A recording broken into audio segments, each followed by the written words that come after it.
Teie olete selle raamatu kokkupanijad, Andreas sisulise poole pealt ja kujunduspoole pealt, siis Marju Potissepp. Mis selles raamatus siis täpselt on? 30 kunstnikku, kes on saanud preemiat viimase 30 aasta jooksul. Mis printsiibi alusel, see on siis see põhiprintsiip, mille alusel te kokku panite? Jah, tähendab, Pähklikoores on see raamat Akzo Nobeli kunstipreemia ajaloost. Ja see on see, mida te kaanel näete. Värv kui kunst on see tees, mis selle 30 pikkuse epohhi kokku võtab. Aga teisest küljest on see raamat väga lihtsa, loogilise, kronoloogilise ülesehitusega. Me hakkame pihta algusest ja me jõuame tänapäeva. Mil määral peegeldab see raamat Eesti kunstiliikumist viimase 30 aasta jooksul? Ma arvan, et siin raamatus, kui vaadata neid nimesid, kes on läbi aastate saanud Akzo Nobeli preemia nominatsiooni, kes on kandideerinud, kes on võitnud, kui vaadata seda nimekirja, siis need on tippude tipud. Nüüd, milles on trikk ja mis teeb selle eriti põnevaks, ma loodan ka kunstiajalooliseks materjaliks on just see, et mõned kunstnikud on saanud selle preemia oma karjääri algupoole, mõned keskel, aga väga paljude puhul on selline tunne, et ettevõte on nagu justkui andnud sellise dopingupreemia kunstnikele, et me vaatame niivõrd tuntud kunstnik, me teame tema nime väga hästi ja hoplaa, juba aastal näiteks 1900 something on tema saanud siis Akzo Nobeli ehk siis tollase nimega Sadolini kunstipreemia. Et see on minu meelest kõige põnevam asi siin raamatus. Sa võid võtta lahti ükskõik mis lehekülje, vaadata, et aha, tuttav nimi, ja näed, juba siis on ettevõtte teda esile tõstnud. Marju Potissepp, te panite kunstiliselt selle raamatu siis kokku. Kuidas see meie kunstiajalugu seal peegeldub teie nägemuses? Jagame neid mikrofone siin. No minu meelest on seal nagu palju vaadata ka neil, kes hakkavad praegu näiteks kunsti õppima. Sellepärast, et ega meil ei ole võib-olla sellist head ülevaadet, mis oleks nagu institutsioonide poolt esitatud kunstnikest nagu viimase 30 aasta jooksul. Ja see on nagu selline üdi või tuum, mida nad sealt raamatust kätte saavad. Väga põnev, varsti saame kõike seda näha. Aga Kristi Kongi ja Kaido Ole, teie olete seal raamatus. Mida see preemia, hakkame sellest peale, mida see preemia on teie jaoks tähendanud? Kristi. Mida see preemia on tähendanud?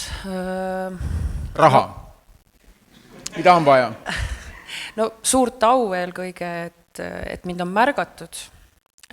Ja mul on nagu erakordselt hea meel olnud, et ma olen sinna veel pärast seda preemia saamist ka veel mitmeid kordi nomineeritud ja see on nagu erakordne. Et selles mõttes on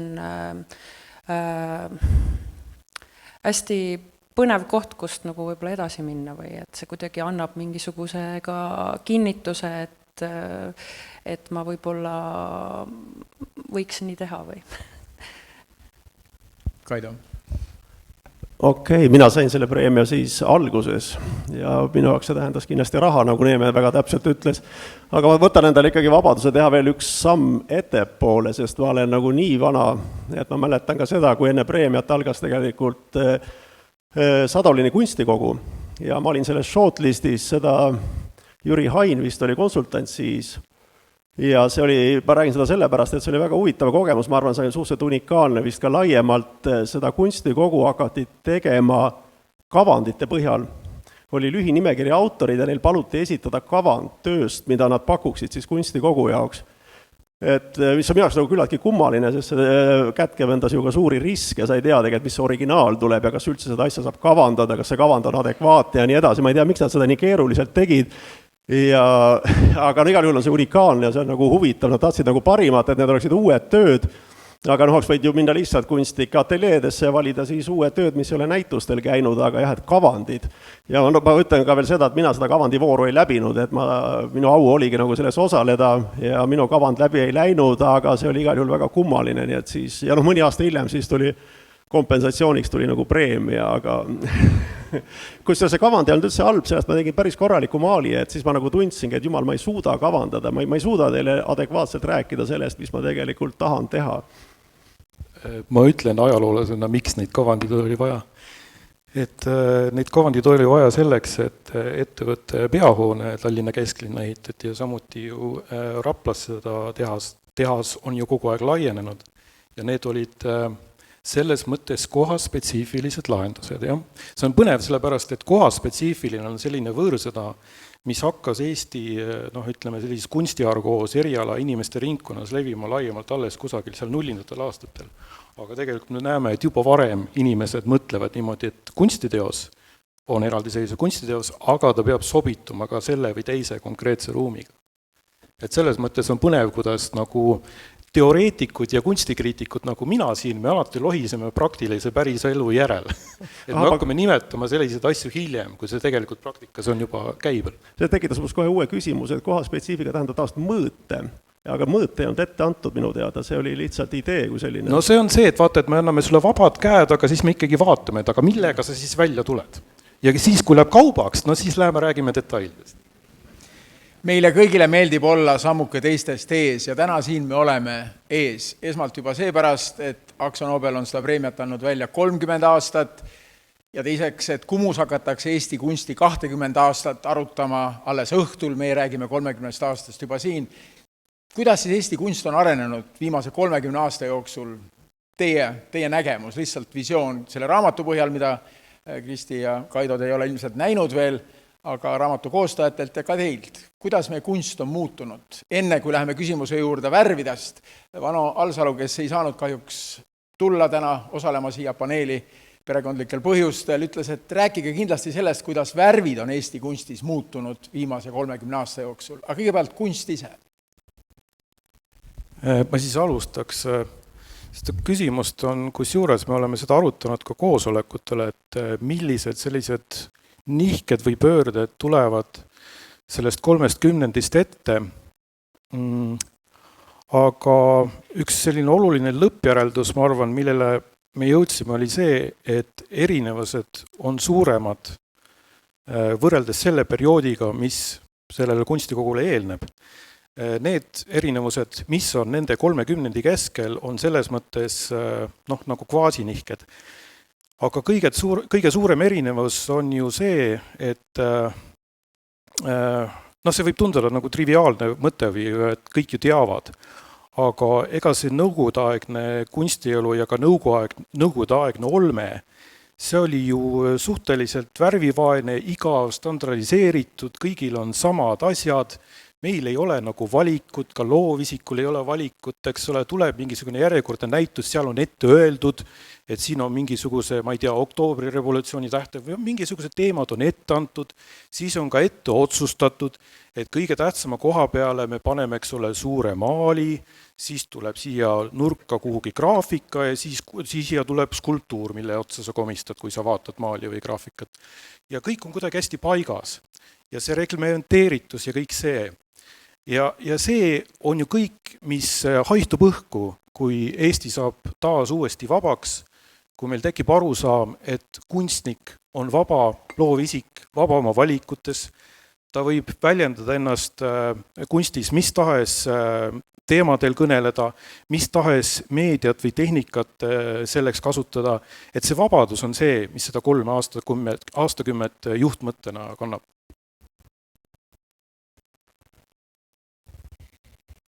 Ma vaatan oma seisukohast seda, et kuidas moodi varem siis on kunsti nii-öelda reprodutseeritud ja raamatutes näidatud. Et täpselt sama lugu, et tegelikult ei olnud ju mingit vabadust ja mingit ka tehnilisi võimalusi enne seda, kui siis hakkas nagu uus Eesti Vabariik peale. Ja see järjest muidugi on paranenud ja kasvanud.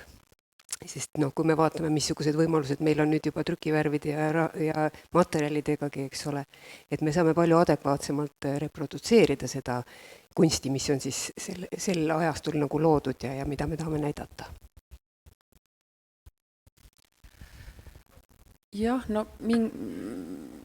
mingi osa ajast olen ma ju ise kogenud ja praktiseeriva kunstnikuna kogenud ja mingit osa olen ma ju eemalt näinud, et ikkagist kui vaadata ka aegade peale tagasi, kus võib-olla neid võimalusi nagu kas või kui me läheme alles värvi teema juurde, aga kui mõelda ka värvi käsitluse või siis ükskõik mille käsitluse peale, et tõesti see nagu mitmekesisus, kui palju kõike, see paljusus on nagu minu meelest see üks märksõna, mis kindlasti on selle, kui mõelda praeguse peale ja mingite aegade peale tagasi, et kõik piirid on lahti, maailm on väike, kõike on nagu palju, et selles mõttes on see nagu kindlasti, kui vaadata kunsti, et see nagu on mõjutanud seda kõike. Et ma isegi olin eelmine nädal Mehhikos ja täna olen siin. Et selles mõttes, et see nagu ka nagu, et kui ma vaatan enda, nagu ei taha nüüd nagu ainult endast lähtuvalt nagu rääkida, aga kui mina selle preemia sain, et nüüd ma teen nagu täiesti totaalselt teisi töid, ja mul on selle üle hea meel, ja ma loodan, et 30 aasta pärast ma teen täiesti teistsuguseid töid. Et selles mõttes huvitav, millal sa preemia said? Kuidas? Mis aastal sa said preemia? Ma sain 2012 või 13. Mis töid sa siis tegid? Ja mis töid sa nüüd tegid? Mul olid sellised, ma olen ikkagi sellise realistliku maalikooli taustaga, et ma tegin nagu siis võib-olla väga naiivseid töid, aga võib-olla sellest lähtuvalt see oli selline väike nagu mingi aste või jah, ma õlimaalid lõuendil ja selles mõttes siis pärast seda nagu ikkagi muutus palju, et selles mõttes ma olen ikkagi Akzo Nobelile tänulik, et ma olen saanud värve kasutada oma näitustel ja et lihtsalt see mingisugune tunnetus on kindlasti muutunud, jah. Teadlikkus on muutunud ja see piiride avarus on kindlasti mind muutnud ja kõiki kunstnikke, nagu ma ennem ütlesin. Ma vastaks nagu hiinlane ikkagi, et ma arvan, et meil on liiga vähe aega mööda läinud, et hinnata, et mis on iseloomulik ja mis mitte, aga ma pakun puusalt, et kunsti loomuses on ikkagi tegeleda millegagi, mida hetkel ümbruses napib. Midagi, mida me soovime, mida ei ole, mis ma ei tea, kas on kadunud või alles peaks tulema, nii et ma usun ja mulle tundub, et näiteks nõukogude ajal kunst kompenseeris väga palju seda hallust ja seda troostitust, et ma arvan, et kunst oli siis värviline ja ühesõnaga ta tahtis näidata, ta oli ilusam kui elu. Ja ma arvan, et laias laastus, mida ilusamaks läheb elu, seda koledamaks läheb kunst, mitte selle sõna sellises labases tähenduses, aga kuidagi sügavamas tähenduses, et ta ei paku seda, mis on juba niigi olemas, ta alati pakub mingit vastukaalu, mingisugust, väidab midagi muud, aga paneb nagu kaalu teisele poolele mingid teised vihid, et ma usun, et kuidagi niimoodi need asjad nagu arenevad, et ei ole mõtet seda teha, mis on niigi ilmne ja millest on ületootmine, kas on siis hallusest või vastupidi sellest küllusest, mis meil väidatavalt praegust on, et sellega tegeleb põhimõtteliselt kunsti parim osa igal juhul. Tulemegi nüüd värvide juurde, räägime siis värvidest, kuidas need on muutunud. Kaido, sina kindlasti alustasid veel 4 aastatel, kui värve oli raske ka saada ju. No nii, see on küsimus. Nojah, kui kerge oli seal sellel ülemineku ajal ja enne seda üldse värve saada. Kunstnikud on rääkinud lugusid, kuidas käidi noolimas värve seal kunstihoone all olevas poes, kui oli Kunstnike Liidu kaart, siis sai värve, muidu ei saanud. No ja see jääb mul kuhugi eriti hämarasse perioodi, kui ma olin kuskil tehnikakoolis, siis meil oli Aino Kartna, luges seal millegipärast kunstiajalugu, kes oli tegelikult proff kunstiajaloolane, päriselt ka nii-öelda. Ja siis ta võttis mu käe kõrvale ja viis mind sellesse legendaarsesse kioskisse ja ostis mulle mingid kallid Hollandi, või võib-olla mina ostsin, aga tema ütles, et sellele noormehele palun müüge.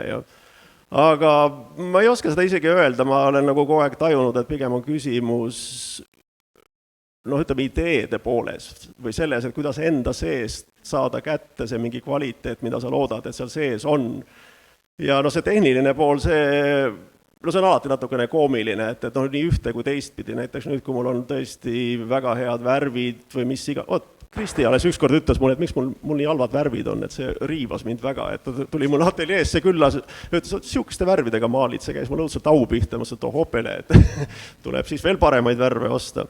Aga see ei ole nagu küsimus, et ma nagu tihti märkan ka seda, et kui kõik tehnika on nagu viimase peal, siis mingil hetkel see tehnika veab ka nagu alt.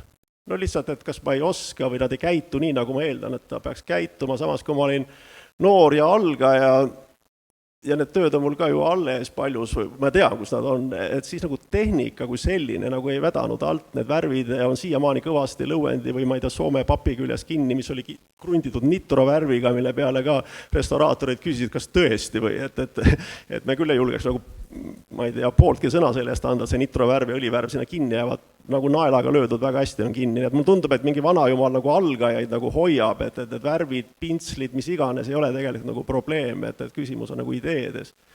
Ja hiljem seesama tehniline üleküllus võib saada ka selles mõttes probleemiks, et see ei tegelikult ei ava sulle mingit uut perspektiivi, ma näengi, kus tihti tulevad tagasilöögid nagu parimate lõuendite ja parimate värvidega, miks tulevad, noh, ma ei tea.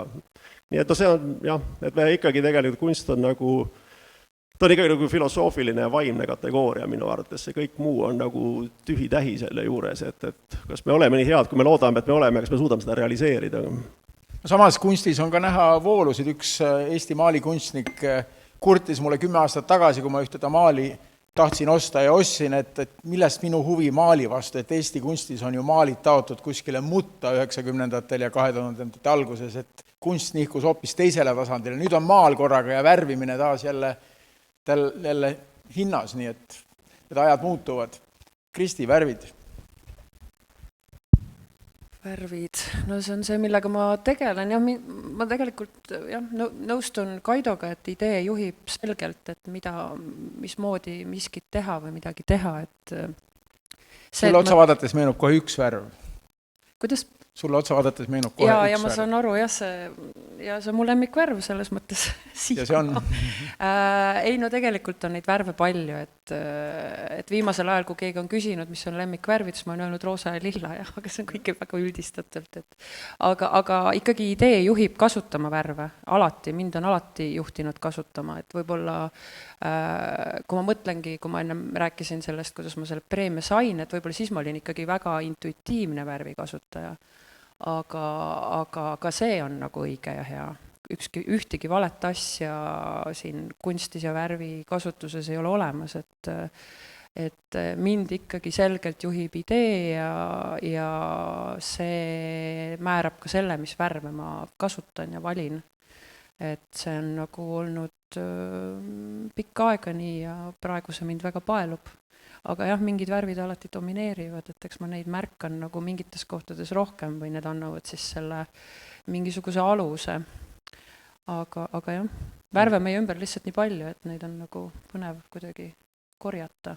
Ma kohe tahan teie kui kunstnikest küsida, et kas ühiskond ka ümberringi mõjutab kuidagi värvivalikuid, et mingid perioodid on võib-olla mustvalgemad, hallikamad, aga enne kui selle küsimuse juurde läheme, ka teistelt arvamus. Värvid Eesti kunstis viimase 30 aasta lõikes?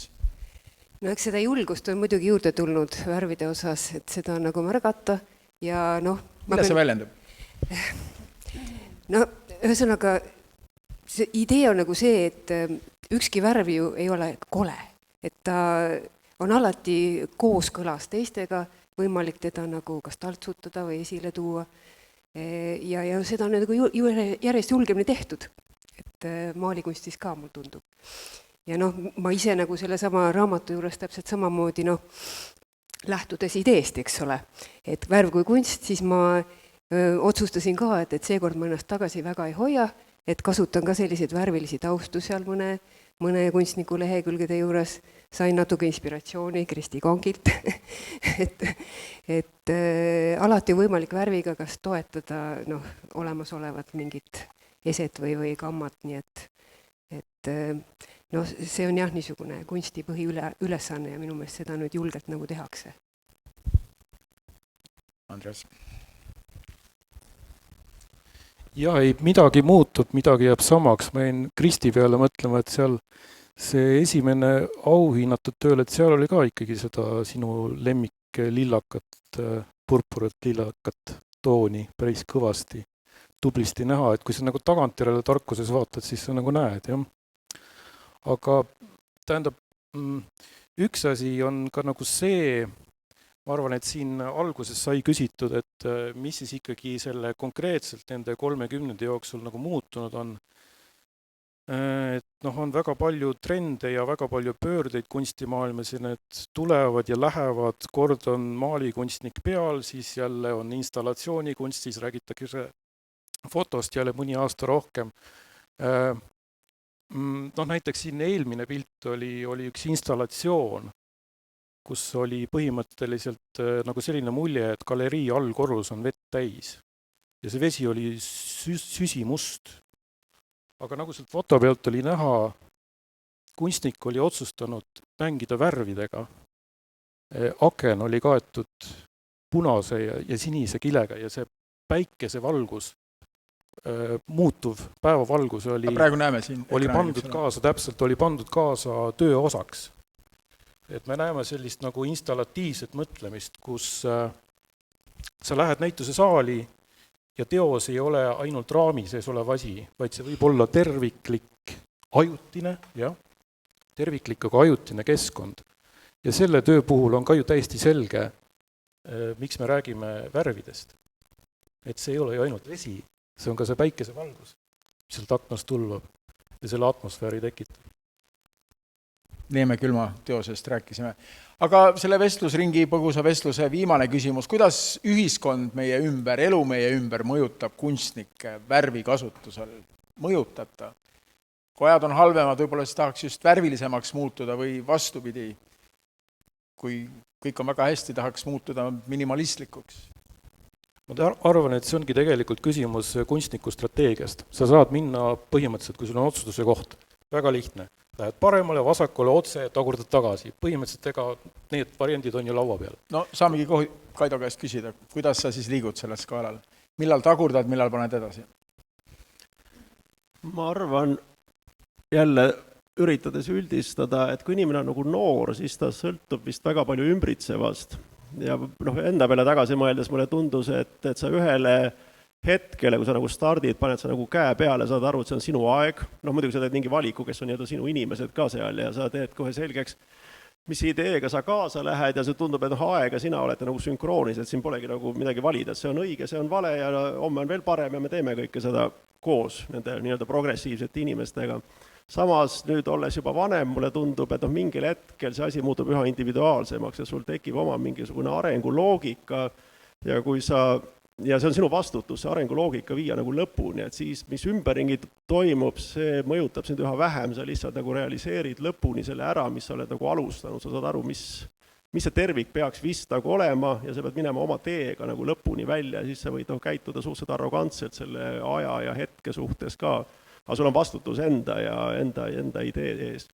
Aga selle eelmise jutu kiireks täienduseks veel, et üks asi on värv, mida tõesti Akzo Nobel toodab, see, mis läheb pükste peale, jätab pleki ja teine on värvus, need mõlemad, eesti keeles nad peaaegu sünonüümid, ütled värv, et mida sa mõtled, sa mõtled roosat või sa mõtled seda liitrit vedelikku, mis seal purgi sees on, mis võib ka mulgas roosa olla. Nii et ega kunstniku värvist ei pääse mitte kunagi ja siis, kui ma veel ei olnud Akzo Nobeli preemiat saanud, ja tundus, et ei saa ka, sest ma tegin selliseid halle planke, kus peal oli natuke mingit värvi ja ma sain aru, et see ei kvalifitseeru ja siis ma tolleaegse projektijuhiga nagu rääkisin ka, istusin tema autos ja ma proovisin talle selgitada, vaata, et mõnikord värvi puudumine toob värvi väga aktuaalselt fookusesse, et see, et mul nagu värvi on vähe, tegelikult see näitab eriti, kuidas ma väga intensiivselt tegelen värviga. Proovisin teda nagu ära moosida, teha selgeks, et ma ikkagi ka kvalifitseerun. aga päriselt ka ma mõtlen, kas või seesama nõukogude aeg, kui nagu värvi ei olnud või see, mis algul kõnes mainiti, et kui maailm oli enne suurt maalritööd täiesti hall, et see hallus tõi nagu eriti karjuvalt välja, kuidas midagi on puudu ja mõnikord see puudujääk või nagu ma sõjaväes mõtlesin kogu aeg toidu peale, et ma ei ole üheski, ma ei tea, Michelini restoranis vist nii palju toidu peale mõelnud kui sõjaväes. Et seal on ka jälle mingisugune paradoks, et millal sa oled eriti tundlik ja eriti avatud mingile teemale, kas siis, kui see on sul kõik käes või vastupidi, kui sul seda üldse ei ole. Et nii ja naa. Sama küsimus siis jah. No minu enda tööd on ju kogu aeg olnud väga värvilised, aga kui ma selle peale mõtlen, kui ma näiteks praegu mõtlen oma pooleli olevate tööde peale, siis need on kõige värskemad ja kõik see, mis meil ühiskonnas toimub või maailmas laiemalt, et see mind alati nagu ikkagi väga liigutanud mõtlema ja mul on küll tunne, et isegi kui ma noh, mõtlen, mis värve ma kasutan või hetkel just on mul need värvivoldikud ateljees laiali, mis toone valida. Et mida hullem on aeg, seda rohkem ma neid toone soovin või just nagu seda kirevust, kirjusust, et see kuidagi aitab mind. Aga see on selline jah, hästi selline isiklik lähtumine ja noh, mingitel aegadel ma tunnen, et see valik on võib-olla nagu kitsam ja noh, see idee ikkagi nagu väga, väga alati mõjutab ja minu arust Kaido on läinud väga värviliseks. Et lihtsalt neid värve nagu ikkagi ma näen kunstis järjest rohkem, et tegelikult on seda kõike nagu meie ümber väga palju ja mulle tundub, et aeg ikkagi nagu on see, mis seda nõuab või et mul ei ole nagu teist vastust, no, mind nagu see nagu ajendab ja paneb tööle. Mul nagu tundub, et suhe värvidesse, nende küllusesse ja siis rahunemisse käib kuidagi lainetena nii ühiskonnas kui ka noh, kunstnike kaupa. Mis neid lainet mõjutab? Ikkagi mingisugune isiklik tunnetus, ütleks selle peale, eks ole. Et kehvadel aegadel võib-olla tõesti lohutatakse ennast rohkema värviga, aga nagu siin oli sellest suurest maalritööst juttu, meenutage, millega see lugu lõppes ju tegelikult oli, need värve sai nii palju, et koletu kirju läks see asi kõik ja siis langes maha valge lumi, mis kattis rahuliku kõik. Anname viimase sõna siin paneelis. Andreas, sul on. No sellega ongi kõik ära öeldud, et tegelikult niimoodi ongi ja niimoodi jääbki edaspidi, et see pendel hakkabki kõikuma. Mis on oluline on see, et kunstniku vabadus valida, et mida on vaja. No võt selles ongi see vabadus. Milline on see toon? Sest nii nagu ei ole puhast musta, nii ei ole ka puhast valget, värvitoonide ja gradatsioonid, see ongi see sama asi. Suur aitäh! Palju huvitavaid mõtteid.